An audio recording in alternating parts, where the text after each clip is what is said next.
What's up, guys? Welcome to the Saturday show. Now on Saturdays, I like to look back through the week of Newswave to see what you guys had to say based on the different topics that we talked about. And we talked about quite a few things, whether it was Xbox Live and Nintendo Switch, or Disney and EA and their oddly good relationship for whatever reason. So it's a lot of fun reading what you guys had to say about all of that. We have a lot of stuff to go through. As always, guys, enjoy these videos with the like button. It does help out. We're actually going to start with a quick piece of news. It's going to be one that it's going to be, things are going to be going on this week, and it's going to have to do with Activision. This story is going to continue to break, and more information is going to come out, but we're going to get started with the report that has now come out from Bloomberg saying that Activision appears to be laying people off with some sort of downsizing that they're doing, or essentially they're tightening of their belt. Bloomberg had the report on this, and they're saying that it could be announced as early as Tuesday, and it's not looking good because it sounds like hundreds of jobs are going to be lost from this. Now, as far as we can tell, it seems like they're going to be restructuring after a lot. I mean, Activision's taken a beating over the past, 6-7 months now, right? Call of Duty comes out, makes $500 million in its first week. Wasn't good enough, so, stocks drop. They have this big split with Bungie, stocks drop. It's basically just been a constant beatdown of their company's value. It really has. And then, of course, what they made, only $1.6 billion or something, and that's not enough. We got to start cutting people out. And that's the biggest issue around games right now, is that the developers, the people who are actually in the trenches making the games, generally the ones that end up getting let out the door if things don't go as well as they would like it to. A game could still do really well. I mean, $500 million in a week is a lot of money. Making over $1.5 billion, in your year this is pretty good. But they still have to let, apparently, the workers go if it doesn't work out to their standards. Meanwhile, they hired their new CFO and gave them a $15 million bonus. That's just the world we're in. Now, I believe a lot of that was stock values and everything as well, but still, there was basically $15 million worth of stock and cash value and everything that went to their new CFO just as a hiring bonus. Yeah, so, the workers, they can go, but the guy, 15 million bonus for him. And then, of course, obviously all the executives and stuff at the top make a ton of money, and then the workers are the ones that get let go. But we're going to see how Activision words this restructuring with the layoffs. We should hear an idea of how many people are laid off, and then the biggest thing that's going to happen, based on what we've seen previously with other places that have let people go, a lot of times these ex-employees have some stories to tell. So keep an eye on Jason Schreier or other places, Eurogamer. When these people start to actually speak out and talk about what's really going on at Activision, it is going to be a story to see. So keep an eye out for that. Hopefully it's not as bad as they're saying it is here. Hundreds of jobs being lost is a lot. I think Activision employs just about 10,000 people, but still, obviously hundreds of people getting cut out isn't great, because the executives, they're still going to sleep fine and eat well that night. And starting the week on Monday, we talked about Microsoft and Nintendo getting a bit closer, as the description for a GDC panel showed a presentation to help developers use Xbox Live on the Switch for games similar to how Minecraft, for example, uses Xbox Live and achievements already. Funko Film says, wouldn't mind if Nintendo just scrapped their network and used Xbox Live. So I don't think that's going to happen. Nintendo is just now getting into the subscription game when it comes to charging for their online. They're trying to, I think, build something up similar to Game Pass in the background right now that hasn't been announced yet. And I think it's going to basically be a legacy of all of their systems, so Nintendo, Super Nintendo, basically everything. Game Boy even, Game Boy Advance, GameCube. I think they want to build up a large value there and then break it off from the online. We get the NES games. Technically, they could probably just leave the NES games, a select amount of NES games as a revolving cast with the current online. But I don't think this would turn into a thing where they're going to just scrap their online and go with Xbox Live. The only way I could see anything like that happening is if Microsoft seriously just turned into a services-only company, and they're kind of heading that way. Although I think they'll still provide at least their own box to put in your living room. Microsoft is enamored with the services, and I get it. It makes money. Nintendo is very new to the services, so it feels like it all makes sense, right? One company makes great games, good unique creative hardware, right? We all know that. Good, unique creative hardware. Microsoft knows their services, but they have a harder time shifting units. So you feel like it all fits together, but still, Nintendo, they're still an old-fashioned company that likes to make money their way. So I feel like this is just something they're open to.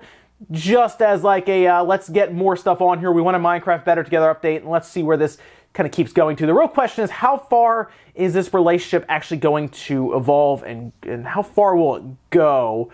That's the thing to really keep in mind. Tuesday, we saw a supposed leak for a new DLC character that could be heading to Smash Bros. Ultimate. This picture was posted on Instagram by the Smash Bros. Supervisor, seeming to hint at a Dragon Quest character being revealed. Triple Jump says, hinting at a new Smash character with the risk of spoiling the surprise, huh? Does that make him brave or foolish? Okay, obviously I see what you're referencing there with the code that was put in and then removed through the data mine that they spotted. But I feel like I looked at this and I said, man, that feels like super obvious, like to point to. And then I thought about how blindsided we were by something like Joker being thrown into Smash. No one saw that coming. So I wonder if, like, they have to read, like, just the internet in general, Twitter, any kind of forums. I know they at least read and check out some stuff, right? I feel like they have to have seen people talking about Dragon Quest, and maybe they were like, oh, well, we know we're not doing a Dragon Quest character, so let's start messing with them a bit, and then we'll blindside them with something crazy like a Banjo-Kazooie or something. I don't know if Banjo's actually going to be in there or something else. I don't know. I think a lot of people thought that Joker wouldn't make it in because it felt like Persona 5, which is what they keep pointing to, Persona 5. I know he's in Persona Q or Q2, but they keep pointing at Persona 5 for even using that logo. People didn't think that was possible because it's a PlayStation exclusive game, at least for now. But it's a PlayStation exclusive game, and who knows what else could just kind of pop up in Smash? You never know. So I thought about this. I'm like, Dragon Quest makes the most sense. So maybe they're playing into that and they have something else figured out. I mean, they could even save the Dragon Quest character till the end, right? To where, like, that's the last character they show, and for now they tease it and then they hit us with something completely different. Because they've already picked out all the characters. So who knows? The good news is I feel like we'll find out another character, probably maybe E3. That seems good, because Joker will probably be out by then. So then they move on to the next character. I feel like they don't want to overshadow Joker with another reveal. They want to get Joker out there and then do the next one. Wednesday, we saw a company called Vivox reveal that their voice chat SDK that was used in games like Warframe and Fortnite would be available for any developers that wanted to use it for native voice chat on their Switch games. This would work to avoid having to use the phone application that Nintendo currently uses for theirs. Patrick says, yeah, but Nintendo is stupid and didn't put a headphone jack on the Pro Controller, so native voice chat can only work in handheld mode. That is a legitimate issue right now because, yeah, you're right, it doesn't have a headphone jack. I think that was a pretty bad omission actually from the design, but something I remember with the Xbox One controllers when that first came out, it didn't have a headphone jack. You actually had to plug in like a weird adapter on the bottom. You had to actually buy the adapter separate from the controller to make it work, which made me wonder, hey, can you do that for the Pro Controller? You buy a little adapter that plugs in the USB-C at the top. It's a pass-through with a headphone port or headphone jack and a USB-C port on the top to kind of pass through it if you want for charging. Maybe. Otherwise, we could just get another Pro Controller revision and, oh, look, there's a headphone jack. It happened with the Xbox One controller. There's also, of course, the hope that maybe connected through a Bluetooth at some point with an update, or maybe you just have to use an adapter that plugs in through USB on the side of the dock. And then, of course, when it's in handheld mode, you just plug it in. Handheld mode is not even really the problem because, yeah, it has a headphone jack there. But it was weird that the Pro Controller, for its price, didn't have a headphone jack. So I don't really know what that was about, but I think it is something they can fix or remedy with a revision or an adapter that kind of plugs into it. But definitely not a lot of foresight there by Nintendo. It certainly shows us how far back their planning stages go for this headphone or the phone application that they are definitely still pushing, despite it not being great. It's definitely not integrated into their system, so it's a whole thing. But yeah, no headphone jack is weird. Real Gaming says, hold up, the Switch voice chat app is not that complicated. In fact, it's crazy simple. You need your phone, that's it. No headphones, nothing. In fact, it's super easy to use. The voice chat app gets too much flack. I don't voice chat at all, but if I did, I wouldn't mind the app. It was bad when it was first released, but with all the updates, it has actually become pretty good. Oh, all right, well, I'll take your word for it. Let's try this out. I'm gonna go ahead and use my phone here. I'll get the Switch, and actually, no, you know what? My phone's dead. Yeah, I know I can just plug it in. That's the point, though. It's not integrated into the system. It's not, like, all-inclusive. You have to use a phone, and if you're maybe someone who doesn't have a phone that works great or has good battery life or anything, yeah, you're not gonna be out and about doing it. You're not gonna connect to a Wi-Fi spot at, like, an airport or something while you're waiting and then also connect your phone and have that out there, because then you don't want want to have, speakers on for your phone to talk and try to get game audio and your headphones and everything working together. It's a whole thing. It's more complicated than it need to be. As soon as Nintendo released this chart that said, this is how you hook everything up so you can voice chat, everyone kind of looked at them sideways and said, well, like, why isn't it just built into the Switch and I just plug in my headphones or sync up a headset? Like, what am I doing here? The whole thing's weird, right? Like, everything about that. I get what you're saying, that it might not be too difficult for you to do it or anything, but you have to see that it's way more complicated than it needs to be. If it's just part of the system and it's all in one, it's way easier than having to use a separate device. Basically, you have two devices you have to hold. One, so you can talk to people that you can just call people on anyway, so I don't get it, but that's me. Maybe I'm missing something, but I mean, back in 2004 on Halo 2 on the original Xbox, it worked well. Thursday, we talked about Disney mentioning that they were fine with EA's progress so far in their 10-year contract for creating Star Wars games. The quote was taken by Variety in a conference call with Bob Iger, who described the relationship as good. Flare Knight says maybe Disney is just at the point of, we've got our hands full trying not to screw up Star Wars movies and merchandise. Maybe they've got no time to worry about the video game side of things. I'd hope that they will refuse to join up with EA again after whatever agreement they have expires. Make deals with individual developers. Don't give EA all options a monopoly and expect any sort of quality. That's a good point. If EA is not being checked or really competed against when it comes to Star Wars game quality, yeah, they're gonna maybe take it a bit easy. Oh, this game, maybe it doesn't need a campaign. We'll just put it out there. We'll call it Battlefront 1 and make it kind of the same idea of the Battlefront 2 that everybody really likes. We'll just do that. No campaign. Put it out there. And yeah, that's kind of the issue we have right now, is there's no real competition. EA is kind of taking it easy. And I really hope that Respawn can turn things around with Jedi: The Fallen Order. You know what? Their Apex Legends game drastically turned everything around for EA. It made back all of the stock value that they lost after their earnings report of Battlefield 5 underperforming badly. It's back and better than ever for their stocks, and that's because of Apex Legends. And now it sounds like EA is like full speed ahead behind Respawn when it comes to Jedi: The Fallen Order and then this other Titanfall-esque game that they keep kind of hinting at. So I feel like Respawn is going to help here. I think we're actually going to get a good game out of EA because of Respawn, but I've told you guys a million times, I never count out EA to ruin it.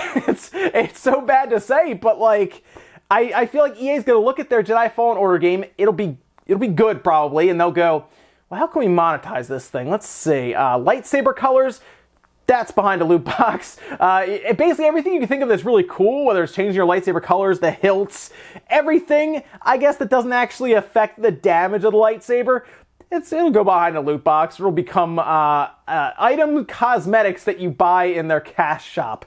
If they would just try it once, put a game out. Don't touch it when it comes to that, right? Let Respawn do their thing, put it out, just see what happens. If it doesn't work, go back to your monetization stuff. But just try it and see what happens. Give Respawn a shot. They already proved themselves with Apex Legends, and they let all those loot boxes in there, so give them a shot with Star Wars Jedi Fallen Order, and let's see what happens. Finally, on Friday, we went over some interesting trademarks in Europe that were filed by Square Enix. The trademarks include ones like Final Fantasy Adventure and Secret of Mana, giving us hope that the Secret of Mana collection, currently stuck in Japan on Switch, could be heading west. Rokaran says, I've wanted Seiken Densetsu 3 forever. Man, just wish the set has online multiplayer. So that's something I didn't mention. Secret of Mana 2 or Seiken Densetsu 3 has local co-op. You could actually play on the same screen with another person. In fact, there was a modification that allowed you to do 3 people on the same screen, which is pretty cool. But it didn't make it into the Mana collection. It was still just 2 and everything. But you could do co-op, which was cool. I don't think they'll do online because they didn't do it in the one that's in Japan right now. And I feel like they probably wouldn't spend that kind of time getting everything set up and doing that when it's just a remaster. That, to be honest, I don't think it's going to sell like tremendous or anything. I think it's going to be a nice nod to the fan base. And I am happy how many people in the comments responded and said, yeah, I know that. I would buy that. I'm glad that people are interested in it. I really am. But I don't think it's going to like set the world on fire. I don't think it's going to move a ton of Switch units. I just think it's going to be something that'd be great to move over. It'll make its money back. It'll make a modest amount. But again, it's not going to set the world on fire. But I would just like to see it happen. Good nod to the fan base that's been waiting for Secret of Mana 2 to get translated and brought over. And I think Square is kind of in that mindset now with more of the retro look and everything. And they finished up Kingdom Hearts 3. They'll do their Final Fantasy 7 remake and everything, which of course is a remake of a game that is technically retro style with Final Fantasy 7. But let's get the Secret of Mana collection out of Japan. Let's bring it west. Let's get that done. Ladies and gentlemen, that's going to do it here for the Saturday show. If you enjoyed this video, guys, hit the like button. Really helps out. If not, hit the dislike. Leave comments down below about everything that we talked about today, whether it is the Activision restructuring that appears to be resulting in layoffs. The Bloomberg article is down below if you want to check that out and read through it. And it sounds like it's going to be a story that's going to be evolving over the next week, and I'm sure we'll be talking about it because it'll definitely be front and center in the news. Then, of course, let me know about the Secret of Mana collection or Xbox Live and the Switch. Thanks, guys, for watching. I'll see you later on tonight, 9 p.m. Eastern Time for the Spawncast.